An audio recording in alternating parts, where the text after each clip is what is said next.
Approaches and styles of change management. Different approaches can be used to manage resistance and facilitate organizational change. Cutter and Schlesinger identified several change management styles, including education and communication, participation and involvement, facilitation and support, negotiation and agreement, manipulation and co-optation, and power or coercion. Each approach varies in terms of speed, level of employee involvement, and effectiveness depending on the circumstances. Managers must select the most appropriate approach based on factors such as urgency of change, expected resistance, and available managerial authority. Choosing the correct approach helps ensure that change is implemented effectively while maintaining organizational stability and employee engagement. Education and communication aim to reduce resistance by explaining the reasons and benefits of change to employees. Managers provide information through meetings, presentations, or internal communications to help employees understand why change is necessary.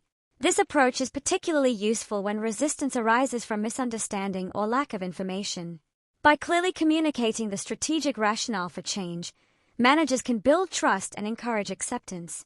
However, the approach may be time-consuming, especially in large organizations, and it may be ineffective if employees do not trust management or if the change will clearly have negative consequences for them. Participation and involvement encourage employees to contribute to the design and implementation of change initiatives. By involving employees in decision-making processes, managers can increase commitment and reduce resistance because employees feel that their views are valued. Participation may also generate valuable insights from employees who understand operational issues in detail. However, this approach can slow the change process because decision-making requires consultation and discussion.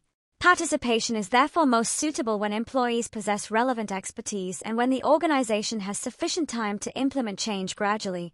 Other approaches include facilitation and support, negotiation, and coercion depending on the circumstances. Facilitation involves supporting employees through training, counseling, or assistance to overcome fears and uncertainties. Negotiation may be necessary when powerful stakeholders oppose change and compromise is required. Manipulation or co-optation may be used to influence key individuals by involving them in decision-making processes. In extreme cases, management may use coercion to enforce change quickly. The choice of approach depends on the urgency of the situation, the level of resistance expected, and the power held by management. Role of change leader in communication. The change leader plays a central role in guiding and managing the change process within an organization. This individual is responsible for articulating why change is necessary, defining the desired future state, and ensuring that the organization moves in that direction. In many cases, the change leader may be the CEO or another senior executive with sufficient authority and influence.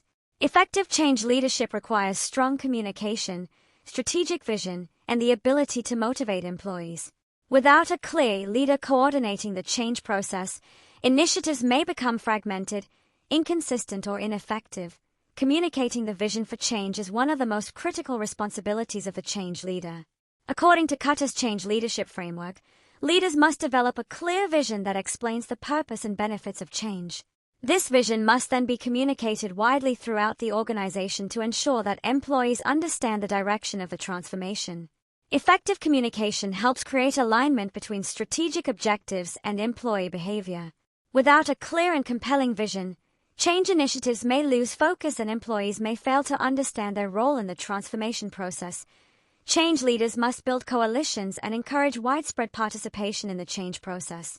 Large-scale organizational change cannot be implemented by one individual alone. Leaders must therefore assemble a coalition of influential stakeholders who possess the authority, expertise, and credibility to support the change initiative. These individuals may come from different departments and organizational levels. By forming a strong leadership team, the change leader can ensure that the transformation receives support across the organization. Coalitions also help overcome resistance by demonstrating that the change initiative has broad backing from respected individuals within the organization.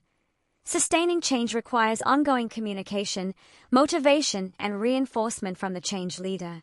Leaders must remove barriers to change, encourage employee involvement, and celebrate short-term successes to maintain momentum. Recognizing achievements and demonstrating the benefits of change helps reinforce new behaviors and build commitment. Over time, The change leader must ensure that new practices become embedded in organizational culture so that employees do not revert to old habits. Continuous communication and reinforcement are therefore essential for ensuring that the change becomes a permanent and successful part of the organization.